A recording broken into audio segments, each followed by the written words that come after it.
सुल्तान अयूबी पर हमला करने वाला सिपाही बेहोश पड़ा हुआ था। तबीब ने उसके जहन से नशावर शरबत का असर जायल करने के लिए दवाई दी थी। वो हकीकत और तसव्वुर के दरमियान भटक रहा था। मालूम नहीं उसके आसाब पर कैसे कैसे असरात थे कि असरात उतरते ही आसाब जवाब दे गए। तबीब ने उसे होश में लाने के लिए कुछ तरीके इख्तियार किए और 2 रोज बाद सिपाही ने आंख खोली। वो इस तरह उठा जैसे गहरी नींद सो गया था और ख्वाब देखता रहा था। अपने इर्द गिर्द खड़े आदमियों को हैरत से देखने लगा। तबीब ने उसे पूछा कि वो कहाँ था। उसने कहा कि वो सोया हुआ था। बहुत देर बाद वो अपने आप में आया तो वो ज्यादा कुछ न बता सका।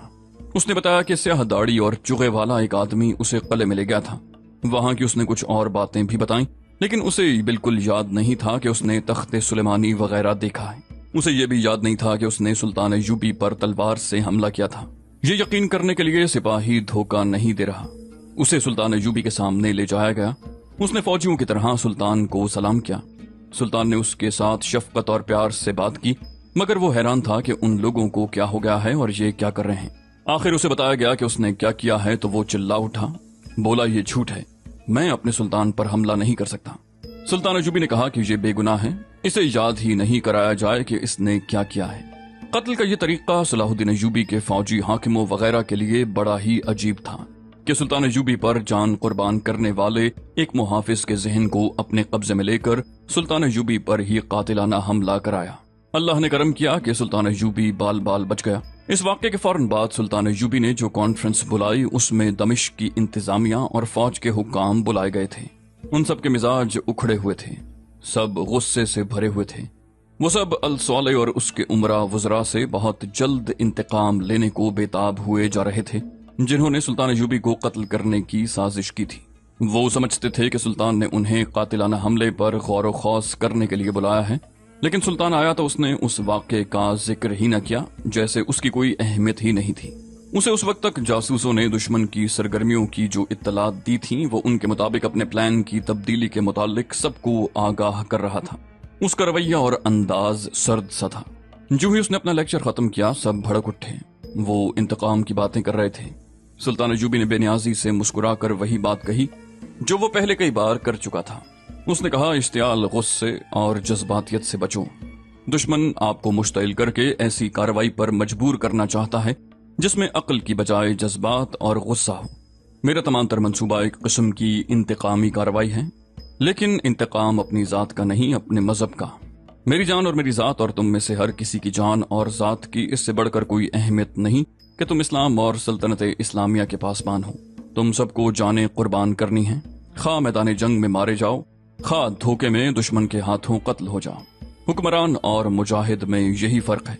हुक्मरान अपनी हुकूमत की और अपनी जात की हिफाजत करता है और मुजाहिद अपने मुल्क मिल्लत पर कुर्बान होता है। अल सौले और उसके अमीर वजीर अपनी बादशाही की हिफाजत कर रहे हैं। ये अहकाम खुदाबंदी की खिलाफ वर्जी है, इसलिए वो नाकाम होंगे। उसने अपनी इंटेलिजेंस के नायब सरबराह हसन बिन अब्दुल्लाह से कहा कि वो ऐसे तमाम खंडरों और पुरानी इमारतों को जिनका कोई मसरफ नहीं मसमार करा दे। उसने ये हिदायत भी जारी की कि मस्जिदों में इस मौजू पर खुतबे दिए जाएं कि दोनों जहां का हाकिम खुदा है और गैब का हाल उसके सिवा किसी को मालूम नहीं।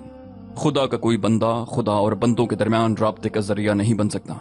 खुदा हर किसी की सुनता है और किसी इंसान के आगे सजदा नाजायज ही नहीं, गुनाह है। तवहुम परस्ती से लोगों को बचाओ।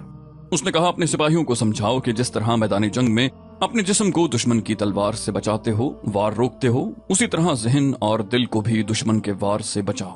ये वार तलवार का नहीं, जबान का होता है। जिस्म के जख्म मिल जाते हैं, जिस्म जख्मी होकर भी लड़ता रहता है, मगर जहन और दिल पर जख्म आ जाए तो जिस्म बेकार हो जाता है। तुमने नशे का असर देख लिया है। मेरे अपने मुहाफिज ने मुझ पर ही हमला कर दिया।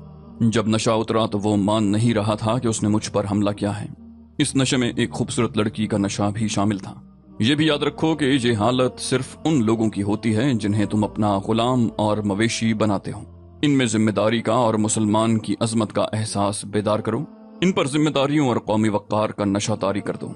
मुल्क व मिल्लत का वक़ार और इस वक़ार का दिफा उनके ईमान में शामिल कर दो, फिर उन पर कोई और नशा तारी नहीं हो सकेगा। सुल्तान अयूबी ने हमले का जो प्लान बनाया था उसके मुताबिक कला बकला आगे बढ़ना था। मजबूत और मशहूर कले हुम्स, हलब और हमाद के थे। हलब शहर अलग था, उसके दिफाई इंतजामात मजबूत थे और शहर से कुछ दूर कला था जिसे क़लअ हलब कहा जाता था। इनके अलावा कई और कलाबंदियां थीं जिनमें ज्यादातर पहाड़ी और दुश्वार गुजार इलाके में थीं। सबसे बड़ी दुश्वारी उस इलाके की सर्दी थी।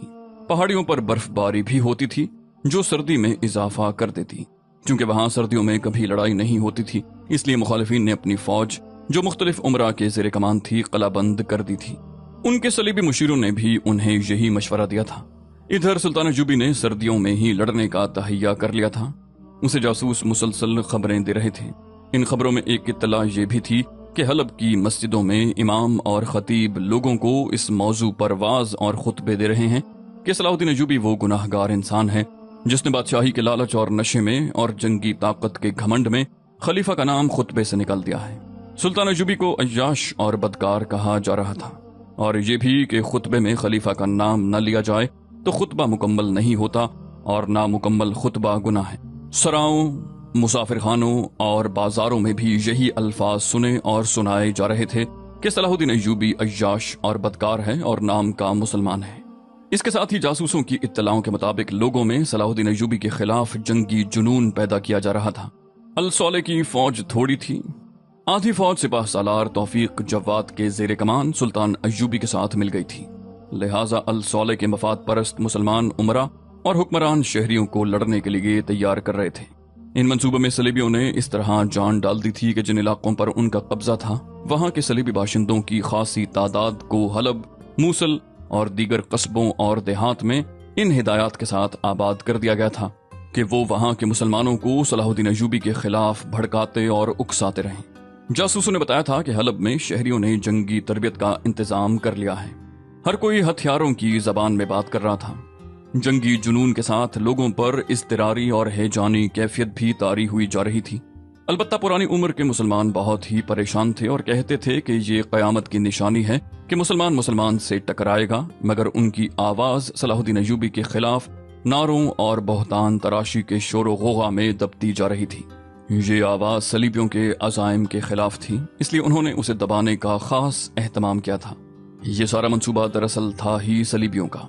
कई एक मस्जिदों से पुराने इमामों और खतीबों को निकाल दिया गया था क्योंकि वो मिंबर पर खड़े होकर मुसलमानों को मुसलमानों के खिलाफ भड़काने का गुनाह नहीं करना चाहते थे। जैसा कि पहले बताया जा चुका है कि अल-सौले ने त्रिपोली के सलीबी हुक्मरान रिमांड को ज़रो जवाहिरात और बेअंदाज खजाना इस काम की उजरत के लिए भेज दिया था कि सलाहुद्दीन अय्यूबी के साथ जंग की सूरत में वो उसे जंगी मदद देगा।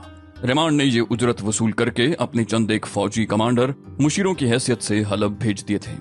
इनमें इंटेलिजेंस का एक माहिर भी था जो तखरीबकारी में भी महारत रखता था। उन मुशीरों ने आते ही हलब में मुसलमान फौजों की मुश्तरिका हाई कमांड बना दी थी। फौजें मुख्तलिफ कलों में थीं। उन फौजों के कमांडरों में सैफुद्दीन वाली मूसल, एक कलादार गुमश्तगीन जिसे गवर्नर का दर्जा हासिल था, सुल्तान अल मलिक अल सौले और इज्जुद्दीन काबिल जिक्र हैं। रिमांड ने उन्हें यकीन दिलाया कि जंग की सूरत में वो मिस्र से सलाहुद्दीन अय्यूबी की कुमक और रसद को रोके रखेगा और वो जहां कहीं महासरा करेगा सलीबी फौज बाहर से हमला करके महासरा तोड़ देगी। दमिश्क में सुल्तान अय्यूबी दूसरे तीसरे दिन तमाम कमांडरों की कॉन्फ्रेंस बुलाता था। फौजों की ट्रेनिंग खुद भी देखता और कमांडरों से रिपोर्टें भी लेता। रातों को कपड़ों के बगैर ट्रेनिंग देकर उसने अपनी फौज को सर्दियों में लड़ने के लिए तैयार कर लिया था। करीब चट्टानें थीं। उसने सहरा में भागने दौड़ने वाले घोड़ों को चट्टानों पर चढ़ने और उतरने का आदी बना दिया था। उधर हलब में भी 2-3 कॉन्फ्रेंसें हो चुकी थीं। वहां के कमांडरों को ये इत्तला मिल चुकी थी कि सुल्तान अय्यूबी की फौज रात को जंगी मशक़ें करती है, लेकिन उन्होंने उसे कोई अहमियत नहीं दी थी। वो कहते थे कि अय्यूबी का दिमाग खराब हो गया है, हमारे सामने आएगा तो उसके होश ठिकाने आ जाएंगे। इन कमांडरों में कोई एक भी इंटेलिजेंस की सूझबूझ नहीं रखता था। ये एहतमाम भी सलीबियों ने किया था कि दमिश्क में जासूस भेजे थे और शेख सन्नान ने फिदाई कातिल और तखरीबकार भेजे थे, मगर रिमांड ने अपना एक माहिर भेज दिया तो उसने उस इत्तला पर तवज्जो दी कि सुल्तान अय्यूबी रातों को क्यों जंगी मशक़ें करा रहा है। उसने हलब के कमांडरों की कॉन्फ्रेंस में अभी ये मसला पेश नहीं किया था। वो अभी इसकी वजह मालूम न कर सका था। सुल्तान अय्यूबी ने तो हलब और मूसल वगैरह में जासूसों का जाल बिछा दिया था। उनकी जमीन दोज मरकजी कमांड हलब में थी और कमांडर एक आलिम फाजिल के बहरूप में था जो तमाम जासूसों से खबरें लेता और दमिश्क भेजने का इंतजाम करता। वो अपने जासूसों की हिफाजत और उन्हें खतरे के वक्त रूपोश करने का बंदोबस्त भी करता था। सलाहुद्दीन अय्यूबी को बुरा भला कहने में वो पेश पेश था। जहां लोग उसका एहतराम करते थे वहां अमीर वजीर और ऊंची हैसियत के शहरी भी उसे इज्जत की निगाह से देखते। उसके जासूसों का गिरोह हर जरूरी जगह मौजूद था। अल मलिक अल सौलेह के महल के बॉडीगार्ड में भी जासूस मौजूद थे। 2 जासूस खुसूसी पहरेदारों की हैसियत से खलीफा की मरकजी कमांड की उस इमारत तक भी पहुंच गए थे जहां उनकी जंगी कॉन्फ्रेंसें मुनक्किद होती थीं। सलीबी जासूसों के कमांडर ने आते ही एक तो इस पर तवज्जो दी कि दमिश्क में जासूसी के निजाम को मजबूत और कारगर बनाया जाए और हलब में सुल्तान अय्यूबी के जो जासूस हैं उनका सुराग लगाया जाए। सुल्तान अय्यूबी के उन 2 जासूसों में जो हलब की हाई कमांड के पहरेदारों में शामिल हो गए थे, एक खिल्लत नाम का जासूस था। एक इमारत के कई छोटे कमरे थे और उसमें एक हॉल था जो ज़ियाफतों, नाच गाने और दरबार मुनक्किद करने के काम आता था। खूब सजा हुआ था। जब से हलब के अमीरों वजीरों ने सलीबियों के साथ दोस्ताना गांठा था, उस हॉल को और ज्यादा सजा दिया गया था। नाच गाने का खुसूसी एहतमाम किया गया था। नाचने वालियां जो रखी गई थीं वो चुनी हुई खूबसूरत जवान और फन की माहिर थीं। उन रक्कासाओं में सलीबियों ने अपनी लड़कियों का इजाफा कर दिया था। ये पेशावर लड़कियां थीं जो अल सौलेह के अमीरों वजीरों को उंगलियों पर नचाती रहती। उनका काम यह था कि उसके खुसूसी दरबारियों, उमरा और फौज के आला कमांडरों पर नजर रखें और भांपती रहें कि उनमें कोई सुल्तान अय्यूबी का वफादार तो नहीं। इसके अलावा ये लड़कियां उन आला हुक्काम वगैरह के दिलों में सलीबियों की मोहब्बत और सलीब की वफादारी पैदा करने की भी कोशिश करती थीं। कभी कभी उस हॉल में ज़ियाफत होती थी जिसमें शराब के मटके खाली होते, रक्स होता और जब शराब अपना रंग दिखाती तो बदकारी इंतहा को पहुंच जाती। उस बड़े कमरे में जंगी कॉन्फ्रेंसें भी होती थीं। उसके बड़े दरवाजे पर बॉडीगार्ड्स के 2 पहरेदार कमर से तलवारें और हाथों में बर्छियां लिए मुस्तैद खड़े रहते। 3-4 घंटों के बाद पहरेदार बदलते थे। खिल्लत सुल्तान अय्यूबी का जासूस था। उसके साथ एक और पहरेदार भी जासूस था। उन दोनों का पहरा इकट्ठा लगा करता था। उन्होंने यहां से बहुत सी मालूमात हासिल की और दमिश्क भेजी थी। एक शाम एक नई रक्कासा आई। उस शाम हॉल में ज़ियाफत थी। मेहमान भी आ रहे थे। नाचने गाने वालियां और दूसरी लड़कियां भी आ रही थीं। खिल्लत और उसका साथी उन सबको जानते पहचानते थे। दूर दूर के कलादार भी आए हुए थे। मेहमानों में एक आदमी नया था। रिमांड का भेजा हुआ जासूसों का कमांडर था। खिल्लत ने मालूम कर लिया था कि ये कौन है। उसे अब उसकी सरगर्मियां देखनी थी। इसके अलावा उसने एक और नया चेहरा देखा। ये एक लड़की थी जिसे वो 3-4 दिनों से देख रहा था। ये नई आई थी। खिल्लत अपने साथी के साथ ड्यूटी खत्म करके जा रहा था कि ये लड़की सामने आ गई। वो ठिठक गया। ये चेहरा उसे जाना पहचाना लगा, मगर वो समझा कि चेहरों में मुशाबहत होती है। उसने तवज्जो हटा ली, लेकिन उस लड़की ने उसे कुछ ज्यादा ही गौर से देखा और उसे देखती आगे निकल गई। खिल्लत ने घूम कर देखा तो लड़की रुक कर उसे देख रही थी। दूसरे दिन भी ऐसे ही हुआ। खिल्लत ने ये मालूम कर लिया कि ये रक्कासा है। वो कोई शहजादी मालूम होती थी। खिल्लत सिपाही था। उसका ऐसी लड़की के साथ कोई ताल्लुक नहीं हो सकता था। ये शहजादी किस्म की रक्कासा तो अमीरों की मिल्कियत थी। अलबत्ता खिल्लत को एक और लड़की याद आ गई थी जिसकी शक्ल सूरत इस रक्कासा से मिलती जुलती थी, जिसकी याद भी खिल्लत के जहन से महव होती जा रही थी। उस वक्त खिल्लत 17-18 साल का नौजवान था। वो दमिश्क से थोड़ी ही दूर एक गांव में रहता था और अपने बाप के साथ खेती बाड़ी किया करता था। वो खूबरू भी था और उसकी तबीयत बहुत शगुफ्ता थी। हंसी मजाक ज्यादा करता था और हाजिर जवाब भी था। इसीलिए गांव में बच्चे से बूढ़े तक उसे सब बहुत चाहते थे। हिजरत का सिलसिला तो चलता ही रहता था। जिन इलाकों पर सलीबी काबिज थे वहां से मुसलमान कुंबे सलीबियों के जोरों सितम से तंग आकर मुसलमानों की हुक्मरानी के इलाकों में आते रहते थे। मकामी लोग उनकी मदद इमदाद करते और उन्हें आबाद कर लेते। ऐसा ही एक कुंबा कहीं से हिजरत करके खिल्लत के गांव में आ गया। उसमें हुमैरा नाम की एक बच्ची थी जिसकी उम्र उस वक्त 11-12 साल थी। बच्ची खूबसूरत थी। गांव वालों ने उस कुंबे को आबाद कर लिया और खेती बाड़ी के लिए जमीन और सामान भी मुहैया कर दिया। हुमैरा के बहन भाई छोटे थे। काम करने के काबिल सिर्फ बाप था। खिल्लत ने उसका हाथ बटाना शुरू कर दिया। हुमैरा को खिल्लत की बातें अच्छी लगती थीं और खिल्लत को ये बच्ची अच्छी लगती थी। वो खिल्लत के घर आ जाया करती। घर हो या खेत, हुमैरा उससे कहानियां जरूर सुनती थी।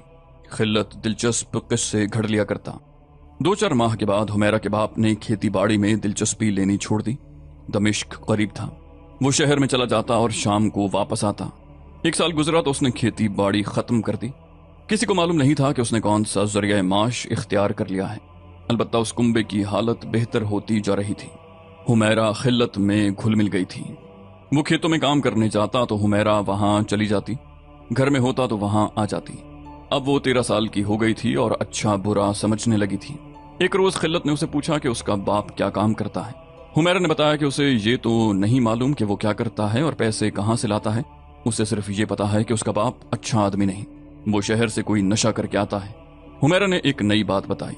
उसने कहा, ये शख्स मेरा बाप नहीं है, मेरे माँ बाप मर गए थे, मैं 5-6 साल की थी, इसने मुझे संभाल लिया और अपने घर ले आया, फिर मैं इसी को अपना बाप कहने लगी। मेरे साथ ये अपनी बेटियों जैसा सलूक करता है मगर अच्छा आदमी नहीं। 1.5-2 साल गुजर गए। खिल्लत में हुमैरा के बचपने की दिलचस्पी मोहब्बत में बदल गई। शबाब ने हुमैरा के चेहरे पर बड़ा ही दिलकश निखार पैदा किया और कद भी बढ़कर जाजिब नजर हो गया। एक रोज वो खिल्लत से मिली, बहुत परेशान थी। उसने खिल्लत को बताया कि उसे शक है कि उसका बाप उसे शादी के बहाने किसी अजनबी के हवाले करना चाहता है। ये शक उसे इस तरह हुआ था कि उसके बाप के साथ एक आदमी आया था। बाप ने उस आदमी की बहुत खातिर तवाज़ो की और कुछ देर के बाद हुमैरा को अपने पास बुला लिया। उस अजनबी ने हुमैरा को बड़ी गौर से देखा। हुमैरा ने बाप से पूछा कि उसने उसे क्यों बुलाया है, तो बाप ने कोई ऐसा बहाना पेश किया जिसने हुमैरा के दिल में शक पैदा कर दिया। हुमैरा ने खिल्लत से कहा कि वो उसके सिवा और किसी के पास नहीं जाना चाहती। खिल्लत ने उसे कहा कि वो अपने माँ बाप के साथ बात करे और उसके साथ शादी की कोशिश करे। ये अलग बात है कि हुमैरा जिसे बाप कहती थी वो उसका बाप नहीं था, लिहाजा उस शख्स को हुमैरा के मुस्तकबिल के मुताल्लिक कोई फिक्र नहीं थी। लेकिन उस दौर में औरत की कोई हैसियत नहीं थी। बहुत सी रकम लेकर लड़कियों को किसी के साथ ब्याह देने का रिवाज आम था। अमीर कबीर लोगों ने हरम बना रखे थे जिनके लिए वो नई से नई लड़कियां खरीदते रहते थे। अगर हुमैरा को उसका बाप फरोख्त कर रहा था तो ये कोई जुर्म या कोई अनोखा वाकया नहीं था। खिल्लत अमीर माँ बाप का बेटा नहीं था। वो यही कर सकता था कि हुमैरा को भगा ले जाए और कहीं गायब हो जाए। वो सोच में पड़ गया कि क्या करे। हुमैरा के साथ उसे मोहब्बत इतनी ज्यादा थी कि वो आसानी से उससे नजरें नहीं फेर सकता था। उसने सोचने में ज्यादा ही वक्त सर्फ कर दिया। तीसरे दिन वो खेतों में था कि हुमैरा उसे पुकारती और दौड़ती आ रही थी। उसने देखा कि 3 आदमी उसके पीछे दौड़े आ रहे थे, जिनमें एक हुमैरा का बाप था। दूसरे दोनों को वो नहीं पहचानता था। गांव के बहुत से आदमी बाहर आ गए थे मगर वो सब तमाशाई थे। वो इसलिए हुमैरा की मदद को आगे नहीं आते थे कि उसके पीछे भागने वालों में उसका बाप भी था। हुमैरा खिल्लत के पीछे हो गई। उसने रोते हुए उसे बताया कि ये 2 आदमी उसे अपने साथ ले जाने आए हैं और उसके बाप ने इनके साथ सौदा कर लिया है। हुमैरा के बाप ने खिल्लत के पीछे से हुमैरा को पकड़ने की कोशिश की तो खिल्लत ने उसे धक्का देकर कहा, खबरदार, इसे हाथ न लगाना, पहले मेरे साथ बात करो। बाप ने कहा, ये मेरी बेटी है, तुम कौन हो मुझे रोकने वाले? खिल्लत ने कहा, ये तुम्हारी बेटी नहीं है। दूसरे 2 आदमी हुमैरा की तरफ बढ़े। एक ने तलवार निकाल ली। खिल्लत के हाथ में कुदाल किस्म की कोई चीज थी। उसने घुमाकर मारी तो ये हथियार तलवार वाले के सर पर पड़ा। उसकी तलवार गिर पड़ी, फिर वो खुद भी चकरा कर गिरा।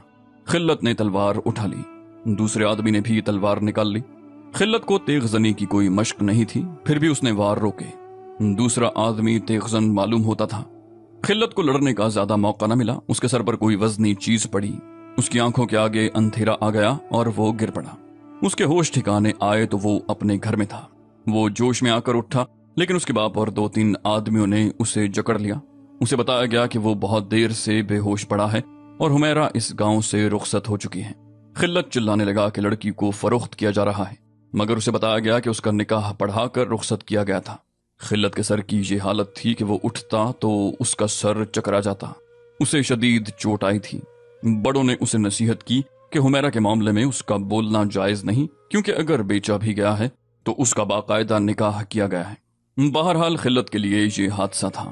वो जब ठीक होकर बाहर निकला तो हुमैरा का बाप अपने सारे कुंबे के साथ गांव से हमेशा के लिए जा चुका था।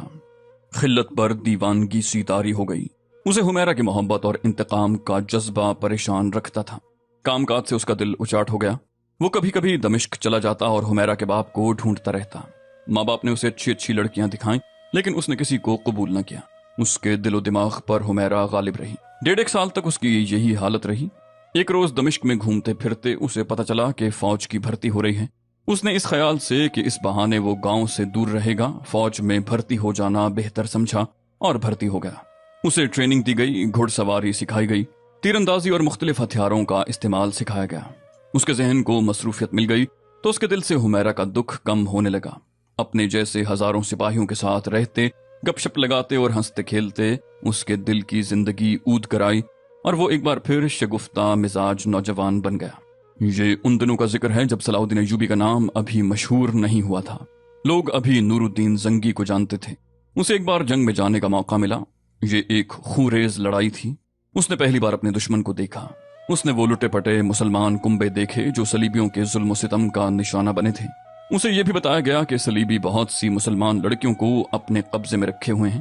یہ سب کچھ دیکھ سن کر اس کے اندر قومی جذبہ اور اسلام کی لگن بیدار ہو گئی۔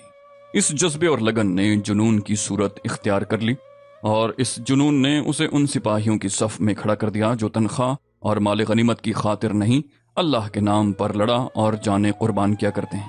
3-4 سال کے بعد جب صلاح الدین ایوبی کو مصر کا امیر بنا کر قاہرہ بھیجا گیا تو صلیبیوں نے سوڈانیوں کے ساتھ خفیہ معاہدہ کر کے سمندر کی طرف سے مصر پر حملہ کیا تو سلطان ایوبی نے نور الدین زنگی سے کمک مانگی۔ زنگی نے اپنے منتخب دستے قاہرہ روانہ کر دیے۔ ان میں خلت بھی تھا۔ اس کا شمار ان ذہین عسکریوں میں ہوتا تھا جو تلوار کے ساتھ دماغ بھی استعمال کرتے تھے۔ اسے 50 سپاہیوں کے ایک جیش کا کمانڈر بنا دیا گیا۔ مصر میں اس کا ذہن پوری طرح بیدار ہو گیا۔ سلطان ایوبی نے اپنی انٹیلیجنس کے سربراہ علی بن سفیان سے کہا کہ وہ لڑاکا جاسوسوں کا انتخاب کرے تو خلت کو حاضر دماغی ذہانت، جسم اور زبان کی مستعدی اور پھرتی اور شکل و صورت کی دلکشی کی بدولت لڑاکا جاسوسوں میں لے لیا گیا۔ اسے کمانڈو اور گوریلا قسم کے شبخون مارنے کے لیے چند بار بھیجا گیا تھا، لیکن جاسوسی کے لیے ملک سے باہر نہ بھیجا گیا۔ ملک کے اندر جاسوسوں کی سراغ رسانی، تعقب اور گرفتاری کے لیے اسے استعمال کیا جاتا رہا۔ جاسوسوں کو وہ خوب پہچانتا تھا۔ اب 1174 عیسوی میں جب سلطان ایوبی نور الدین زنگی کی وفات کے بعد 700 سوار لے کر دمشق پر قبضہ کرنے اور الملک الصالح کی معزولی کی مہم پر روانہ ہوا تو اس نے اپنے جاسوسوں کو پہلے ہی دمشق بھیج دیا، جو مختلف بحروپ دھار کر دمشق میں داخل ہوئے اور پھیل گئے۔ اور جب دمشق پر سلطان ایوبی کا قبضہ ہو گیا اور الصالح، اس کے امیر وزیر اور اس کے باڈی گارڈز دمشق سے بھاگے تو علی بن سفیان کے معاون حسن بن عبداللہ نے، جو جاسوسوں کے ساتھ دمشق گیا تھا، کئی ایک جاسوس دمشق سے اس طرف روانہ کیے جس طرف الصالح اور اس کے باڈی گارڈز دستے گئے تھے۔ ان جاسوسوں کو خصوصی ہدایات اور مختلف مشن دیے گئے تھے۔ خلت کو بھی ان کے ساتھ کیا گیا تھا۔ اس کے ساتھ ایک اور ساتھی بھی تھا۔